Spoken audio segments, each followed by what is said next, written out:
வணக்கம்.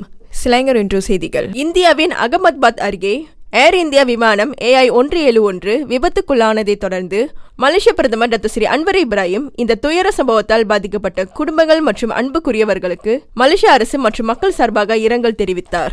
இந்தியாவின் துயரத்தில் நாங்கள் பங்கு கொள்கிறோம். உதவிகளை வழங்குவதற்கான முயற்சிகள் நடந்து வருவதால் எங்கள் முழு ஒற்றுமையும் வெளிப்படுத்துகிறோம். எங்கள் பிரார்த்தனைகளும் எண்ணங்களும் பாதிக்கப்பட்டவர்களுடனும் இந்த துயரமான இழப்புக்கு துக்கம் அனுசரிப்பவர்களுடனும் உள்ளன என்று அவர் மேலும் கூறினார். வியாழக்கிழமை உள்ளூர் நேரப்படி பிற்பகல் 1:38 மணிக்கு புறப்பட்ட சிறிது நேரத்திலேயே அவ்விமானம் விபத்துக்குள்ளானது.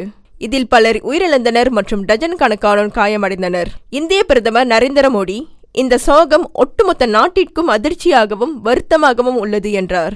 பாதிக்கப்பட்ட அனைவருக்கும் அவர் தனது இரங்கலை தெரிவித்துக் கொண்டார். தெற்கு சிலாங்கூரின் பந்திங் முதல் மேற்கு பேரா தைப்பிங் வரை 233 கிலோமீட்டர் நெடுஞ்சாலை மேம்பாட்டு பணி கடந்த டிசம்பர் 2013 ஆண்டில் முடுக்கிவிடப்பட்டது.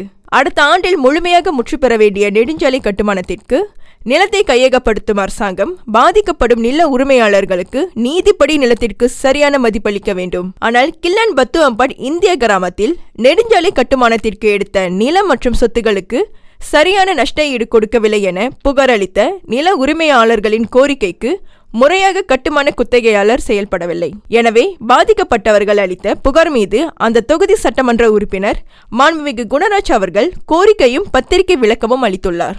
வணக்கம்.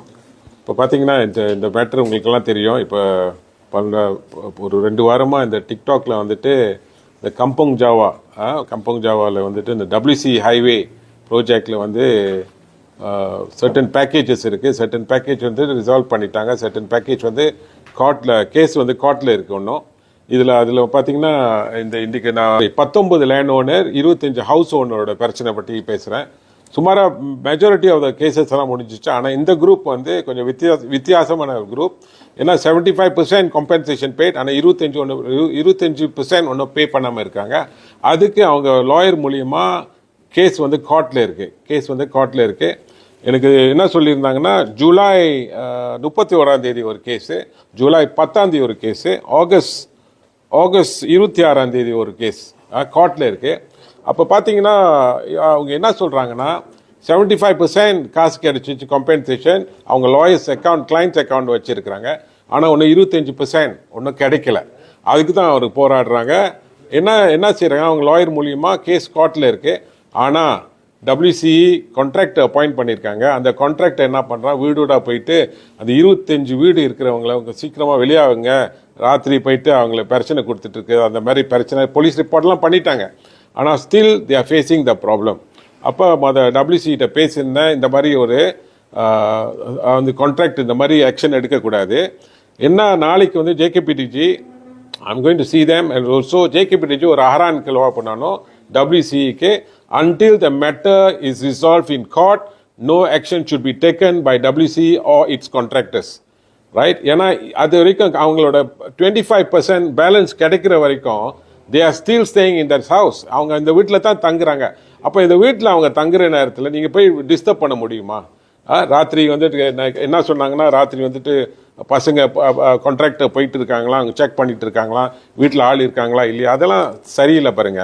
நான் என்ன வேண்டி கேட்டுக்கிறேன்னா, WCEட்ட கேட்டிருக்கேன். அதே நேரத்தில் கான்ட்ராக்டர்னு சொல்கிறேன். ஒன்றும் 3 மாதம் இருக்குது. கோர்ட்டில் கேஸ் வந்து இந்த கோர்ட்டுக்கு போகும். I mean case is brought to the court. July August அது வரைக்கும் காத்திருந்துங்க. கோர்ட் முடிவு பண்ணோன்னே then they will know what to do. House owners they get their money. அவங்க வந்து அவங்க வெக்கேட் பண்ணிங்க, அவங்க வேறு வீட்டுக்கு பின்டாக் பண்ணுவாங்க. அவங்க காசு கைகளை வந்து சேரல. அது வரைக்கும் டோன்ட் டிஸ்டர்ப் them. சிலாங்கூர் மாநில அரசின் மக்கள் நலத் திட்டங்களில் ஒன்றாக விளங்கும் இலவச சுகாதார பரிசோதனை திட்டம் நாளை பெர்மத்தங் தொகுதியில் நடைபெற உள்ளது. இந்நிகழ்வு காலை 9 மணி முதல் நண்பகல் 3 மணி வரை நடைபெறும்.